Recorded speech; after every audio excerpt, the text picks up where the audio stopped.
Selamat sore rekan-rekan media semuanya. Terima kasih atas kehadirannya di Lanut Halim Perdana Kusuma. Di hari Sabtu 6 Desember 2025 ini saya akan update perkembangan penanggulangan bencana oleh TNI sampai dengan per 6 Desember ini. Perlu saya sampaikan bahwa untuk jumlah personil, ada penambahan personil, karena ada penambahan satu ADRI yang tergelar di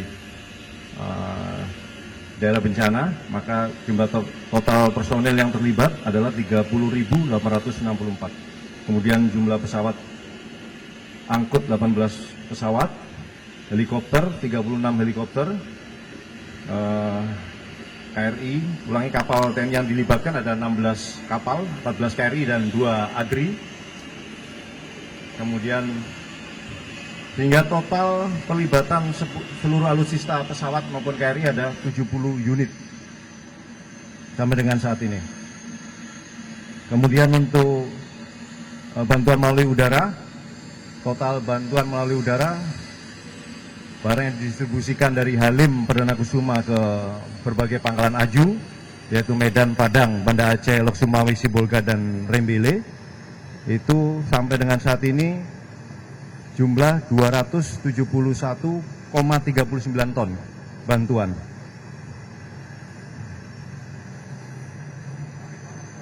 Itu terdiri dari bantuan melalui airdrop, total ada 26,22 ton, kemudian bantuan melalui laut, itu total bantuan yang sudah sampai, dibawa melalui laut ada 968 ton.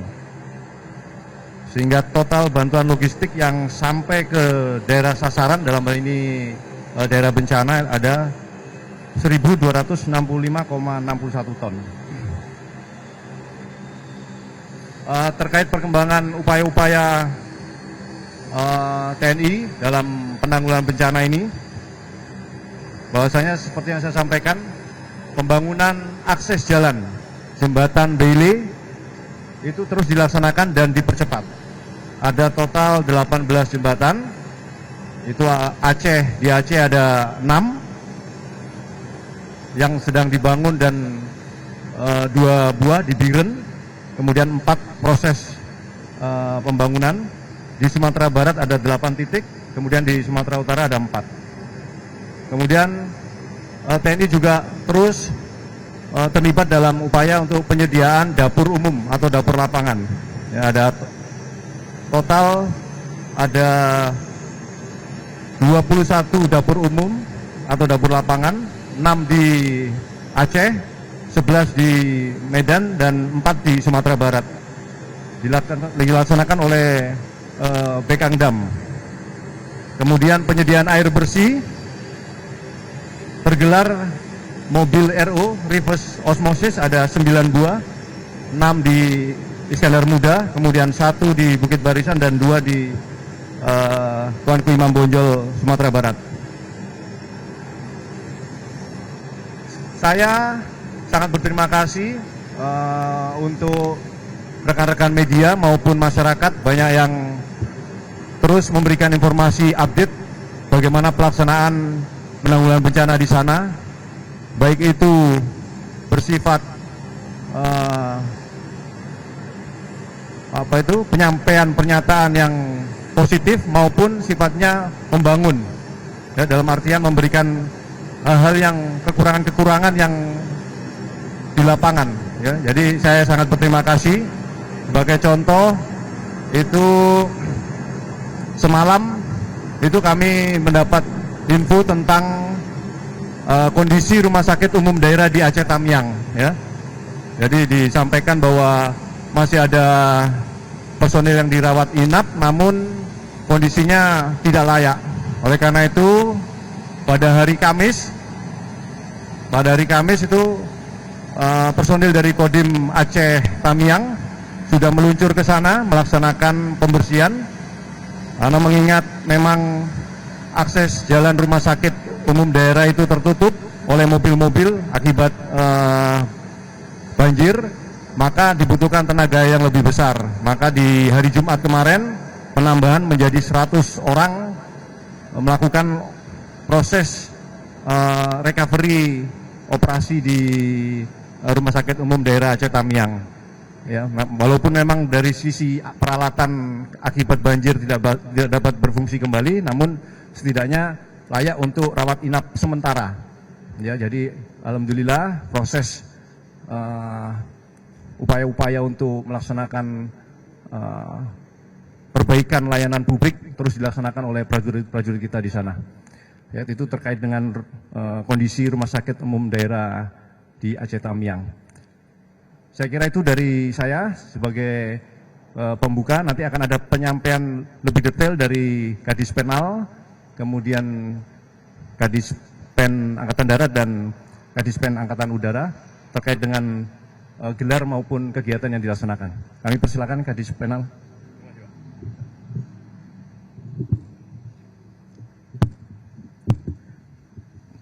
Terima kasih rekan-rekan media. Sesuai yang diarahkan oleh Bapak Kapuspen, kami menyambung tentang kegiatan yang dilaksanakan oleh unsur-unsur TNI Angkatan Laut. Sampai dengan saat ini, TNI Angkatan Laut mengerahkan 14 KRI dari berbagai jenis, 2 diantaranya merupakan kapal rumah sakit. Kemudian untuk kekuatan udara ada 7, terdiri dari 5 helikopter dan 2 pesawat CN. Helikopter ini merupakan helikopter yang on board di atas KRI. Kemudian selain daripada itu, TNI Angkatan Laut juga mensiagakan personel dari Batalion Kesehatan Marinir.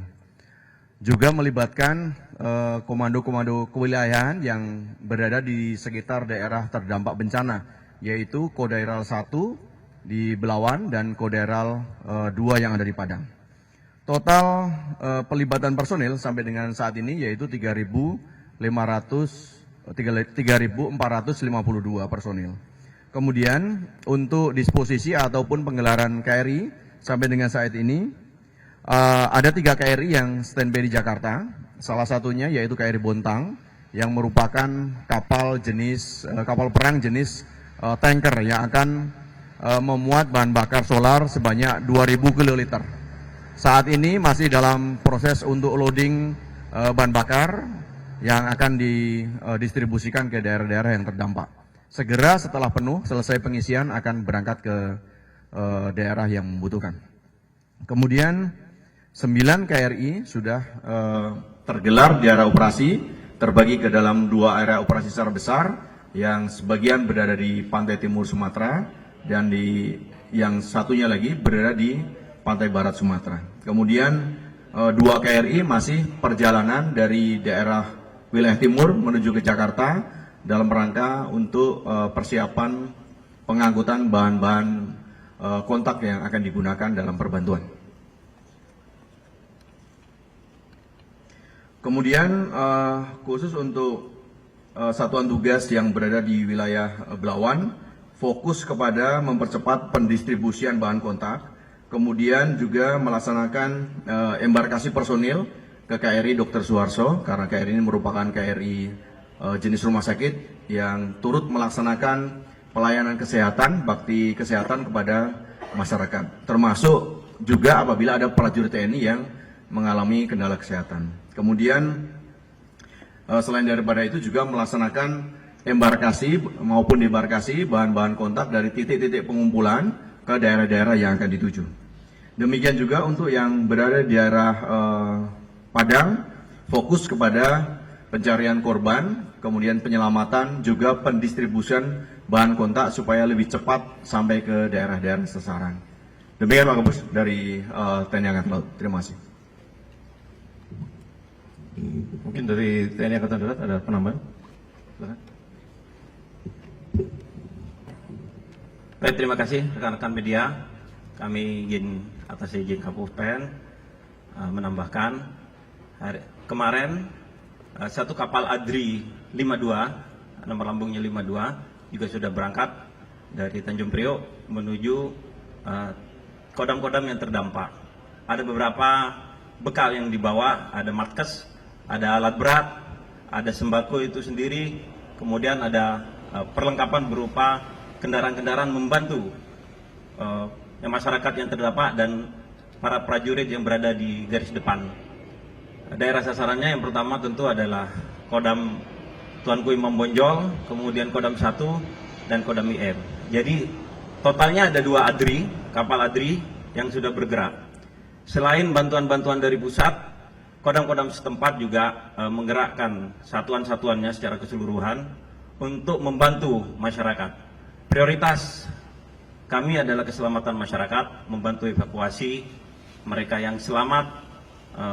Kita bantu bagaimana makannya, kemudian jalur distribusi logistik yang tertutup, ada jembatan beli yang kami bawa di ADRI 52 ini, dan ada beberapa jembatan beli yang saat ini sedang terpasang. Tentunya ini semuanya dalam rangka untuk membantu masyarakat, dan itu adalah fokus Angkatan Darat. Terima kasih. Selamat siang rekan-rekan media. Kami dari unsur udara mungkin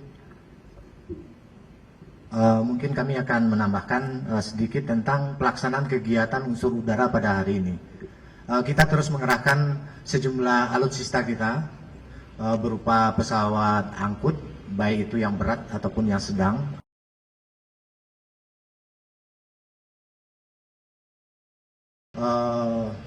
Angkut ke sejumlah pangkalan aju yang ada di 3 provinsi yang terdampak, itu 271 ton seperti yang disampaikan oleh Kapuspen tadi. Kemudian hari ini kita juga melaksanakan pengangkutan barang bantuan sosial dengan menerbangkan 3 pesawat Hercules dengan rincian 1343 pesawat Super Hercules itu membawa sejumlah bantuan yang masih tetap kita fokuskan kepada barang-barang yang sangat dibutuhkan, seperti contoh sembako, kemudian peralatan-peralatan yang mendukung pelaksanaan operasi udara yang dilaksanakan di satuan pangkalan-pangkalan aju tersebut. Selain itu, kita juga masih tetap mengerahkan helikopter di 3 pangkalan aju tersebut, baik di Medan, kemudian di Banda Aceh, ataupun di Sumatera Barat di Padang. Heli-heli ini tetap menyalurkan sejumlah bantuan yang dibutuhkan. Kemudian selanjutnya untuk airdrop ataupun helibox, distribusi bantuan melalui udara sepertinya masih tetap akan terus dilakukan hingga nantinya memang kebutuhan-kebutuhan pokok daripada masyarakat yang terdampak tersebut sudah tersuplai melalui jalur darat.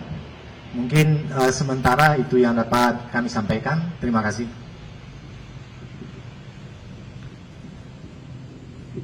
Terima kasih rekan-rekan. Saya kira itu dari Posko Terpadu Penanggulangan Bencana. Mungkin ada dari rekan-rekan yang ditanyakan. Saya persilakan. Ya, silakan Mbak. Izin passing di Kompas TV, Pak, kalau untuk bantuan sekarang kan udah di H+ sekian, untuk bantuan yang dibutuhkan itu masih sama atau ada barang-barang lain yang juga sebenarnya dibutuhkan oleh warga di sana?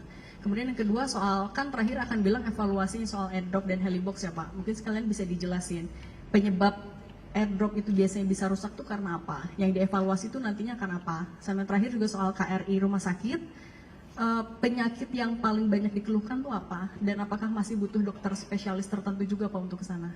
Terima kasih. Terima kasih pertanyaannya. Yang pertama terkait dengan bantuan, itu untuk jenisnya beberapa masih sama ya, karena memang yang dibutuhkan mulai dari bahan pangan ya, baik itu berupa beras, kemudian makanan instan ataupun makanan siap saji juga, karena memang keterbatasan alat masak sehingga butuh itu. Kemudian bantuan kesehatan dan juga dinamis sesuai dengan kebutuhan real di lapangan. Jadi kita bersama BNPB selalu komunikasi, kemudian apa-apa saja yang menjadi kebutuhan, seperti contoh ada beberapa titik yang terisolir itu untuk tempat tenda-tenda pengungsi itu tidak layak ya kan, kemudian makanya didoronglah kebutuhan-kebutuhan akan tenda yang layak untuk para pengungsi, kemudian alat-alat tempat tidur, kasur dan kebutuhan bayi, ya kan? Ya, jadi beberapa kebutuhan yang mendesak, pakaian dan sebagainya itu nantinya akan dinamis sesuai dengan yang kenyataan di lapangan. Kemudian yang kedua tentang evaluasi ya. Kita terus mengevaluasi proses distribusi bantuan melalui udara. Perlu saya tekankan di sini bahwa di momen saat ini, khususnya pada tempat-tempat yang terisolir, sulit dijangkau, masih tertutup akses jalan daratnya, kemudian masih terputus akses jalan daratnya. Itu kemampuan kekuatan udara itu memang sangat mendukung. Ya. Jadi helikopter, pesawat udara yang melaksanakan airdrop dengan berbagai model, ya, baik menggunakan teknik helipop, kemudian low cost, low altitude itu menggunakan parasut, semuanya kita upayakan untuk pendistribusian, percepatan pendistribusian, sehingga bahan bantuan itu cepat sampai kepada para masyarakat terdampak. Jadi beberapa masukan, kemudian koreksi, kemudian evaluasi itu kita jadikan perbaikan internal, kemudian menyeluruh ya, bukan hanya pihak TNI, karena memang kekuatan unsur-unsur udara itu ada yang dari BNPB, kemudian beberapa kementerian lembaga yang mendukung ini.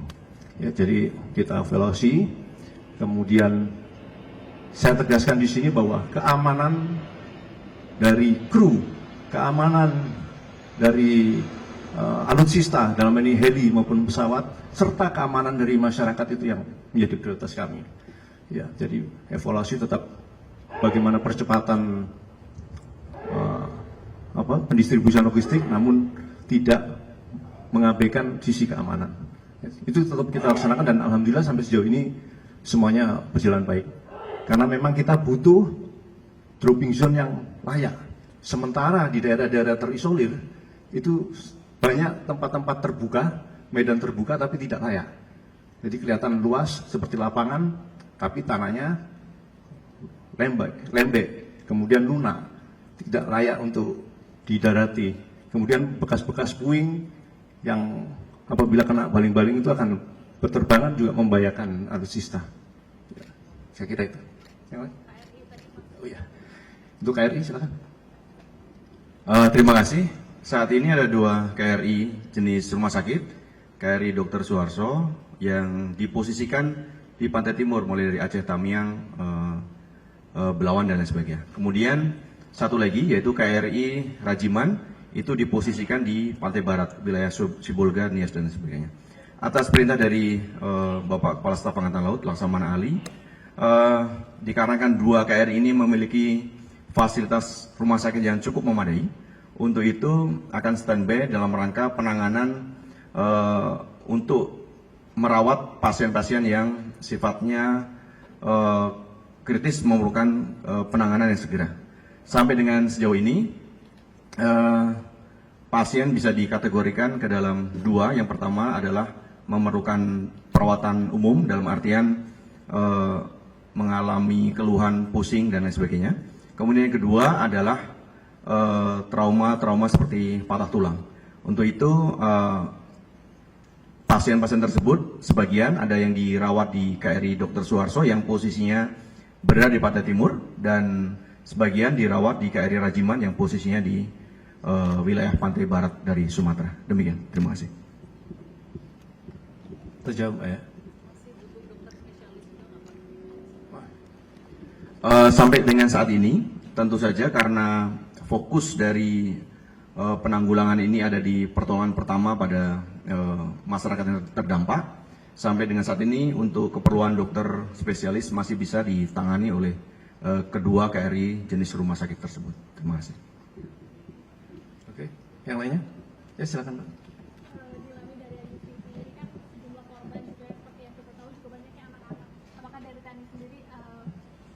Mengadakan seperti trauma healing kepada anak-anak, karena yang kita tahu kan mereka pasti lebih trauma ya dibandingkan orang dewasa melihat bencana itu. Ini itu seperti apa? Jadi Di tiap-tiap kodam juga perlu saya sampaikan itu dari Kesdam, kemudian dari lembaga psikologi itu berupaya juga melaksanakan penanganan dari sisi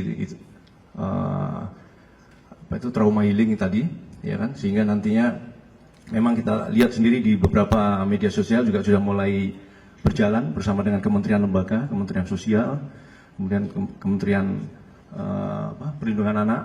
Jadi berupaya untuk melaksanakan upaya-upaya tadi, ya, yang terbaik lah untuk anak-anak, kemudian para pengungsi maupun para terdampak bencana, sehingga trauma bencana itu dapat dilalui, ya.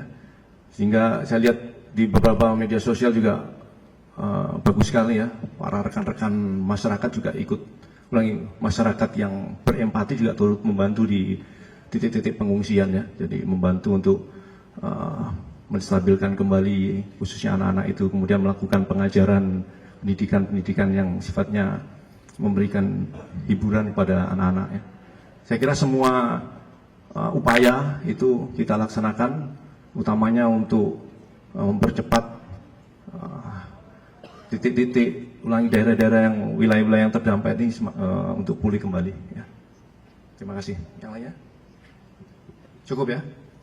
Tambahan dari saya, ya, terakhir, jadi perlu saya sampaikan bahwa saya, TNI, dan semua rekan-rekan yang bekerja di sana itu butuh masukan-masukan yang membangun, kritik-kritik yang membangun dari rekan-rekan. Sehingga saya harapkan setiap informasi jangan sungkan-sungkan untuk menyampaikan ke saya bahwa ujian musibah ini bukan hanya duka dari saudara-saudara kita yang terdampak, ya, tapi ini duka kita bersama. Dan saya pastikan negara hadir, TNI hadir, memberikan yang terbaik untuk masyarakat di Aceh, Sumatera Utara, dan Sumatera Barat. Terima kasih. Wassalamualaikum warahmatullahi wabarakatuh.